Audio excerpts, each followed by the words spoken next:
Okay, good afternoon everybody, and thank you for the opportunity to be here in Katikati and talk to you.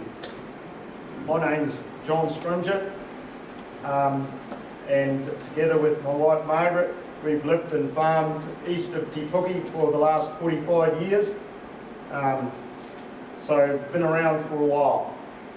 I've been very active over most of that time in community and charitable matters, and also in industry issues, and so I've gained quite a bit of experience there.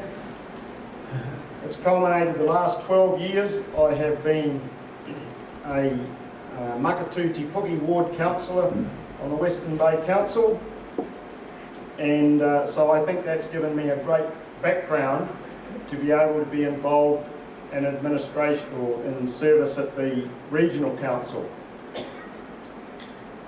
As to the issues before you, we've heard a lot about rates this afternoon, and probably would like to try and avoid that. Regional council, there seems to be this perception that regional council rates are relatively low, and we are hugely benefited by the fact that Regional Council owns Quayside Holdings, which among other things owns a good chunk of the port company, Port of Tauranga. And currently the dividend they receive from Quayside stands at $48 million, and that makes a very significant reduction in the rates that you all pay. But if you actually study that and see what you do pay in rates, and add that $48 million, which is almost a quarter of regional council's expenditure, regional council rates are actually not that low compared to the rest of the country. And so I think that's allowed a degree, that dividend has allowed a degree of complacency in terms of what regional council has felt able to charge in terms of the rating system.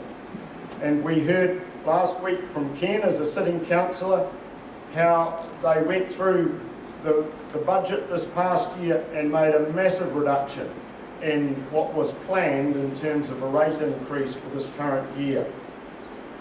I also want to touch on the fact that there are a lot of people that think all that money sitting in Quayside is a nest egg that could be